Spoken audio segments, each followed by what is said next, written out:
Dentre as causas da queda do Império Romano estão disputas internas pelo poder, invasões bárbaras, divisão entre o Ocidente e o Oriente, a crise econômica e o crescimento do cristianismo. Hoje eu vou falar sobre o fim do Império Romano, mostrando os principais motivos para a sua queda.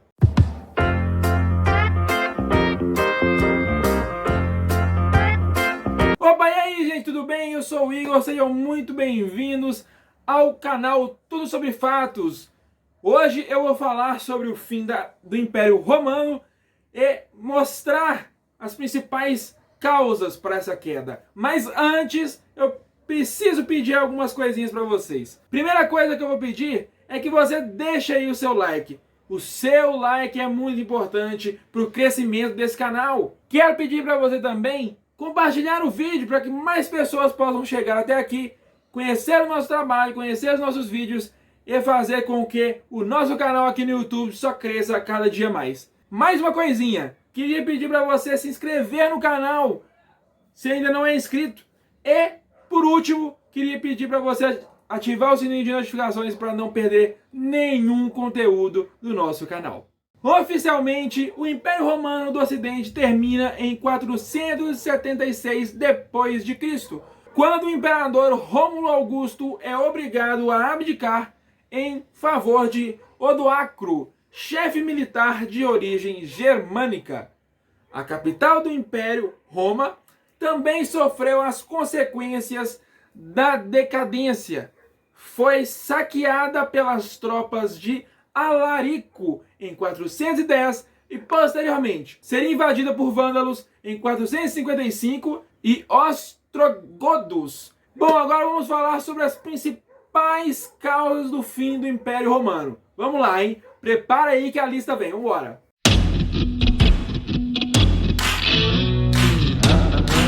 O regime de governo de Roma mudou de república para império com Júlio César no século I a.C.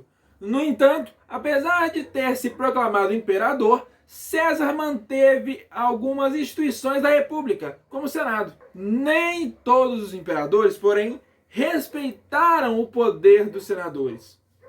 Isso acabou por gerar mais atritos entre a classe política e os militares. À medida que o império se expandia, ficava cada vez mais difícil controlar os generais e os governadores das províncias.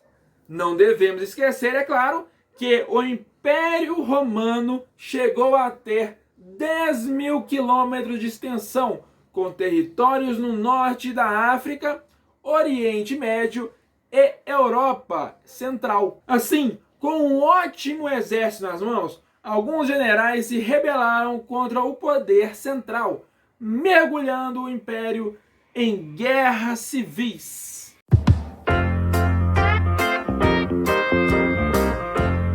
Os bárbaros eram aqueles povos fora do território imperial que os romanos não conseguiram derrotar e ocupar as terras. Alguns deles, contudo, participavam das batalhas junto ao exército romano, e outros chegaram a integrar o próprio exército imperial. Devido às disputas internas e à crise econômica, o exército romano perdeu muito da sua eficiência. Devido às disputas internas e à crise econômica, o exército romano perdeu muito da sua eficiência.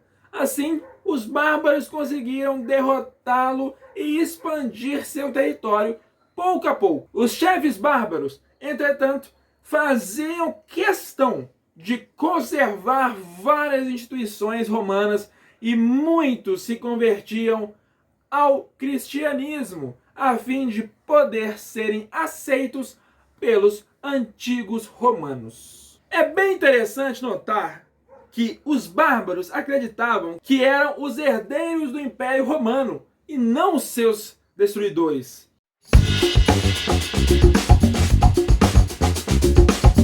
Uma das medidas tomadas para melhorar a administração imperial foi dividir o Império Romano em duas partes, por volta do ano de 300 depois de Cristo. A parte ocidental teria como capital Roma, enquanto a parte oriental, a sede seria em Bizâncio. Durante o reinado do imperador Constantino, a cidade de Bizâncio passou a se denominar Constantinopla e, mais tarde, com o domínio muçulmano, foi chamada de Istambul. A divisão se revelou um fracasso, pois acentuou as diferenças culturais e políticas já existentes entre as duas regiões. O Império Romano do Ocidente mergulha na decadência sem conseguir conter as invasões bárbaras e as brigas internas. A queda de Roma, saqueada pelos povos bárbaros em 410, revela o quanto os romanos já não controlavam seus domínios. Já a parte do Oriente continuou como território unificado até 1453.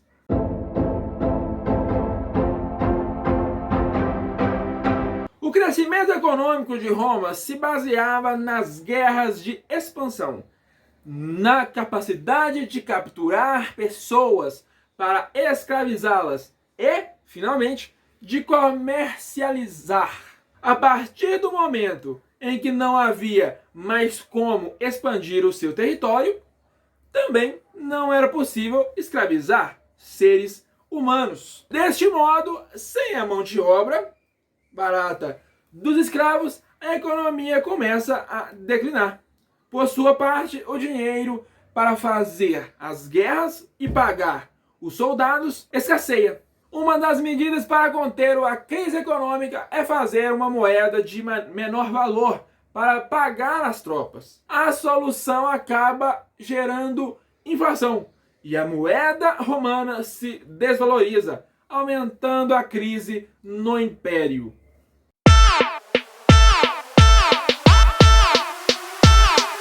O surgimento do cristianismo, uma religião monoteísta, aumentou a crise de identidade pela qual passava o Império Romano. Os cristãos foram considerados ilegais até 313 d.C. O Edito de Milão, quando o imperador Constantino decretou o fim da perseguição. Isso não significou a paz imediata, pois outros imperadores tentaram restaurar as práticas pagãs. Essa luta entre o paganismo e o cristianismo desgastava internamente a sociedade e o governo romanos, que já se encontravam bem divididos. Bom, e chega ao fim o vídeo de hoje, gente. O que você achou? Achou legal? Achou interessante? Peço que vocês deixem aí nos comentários o que vocês acharam do vídeo de hoje. Muito obrigado por assistirem até aqui e nos vemos no próximo vídeo aqui no canal Tudo Sobre Fatos.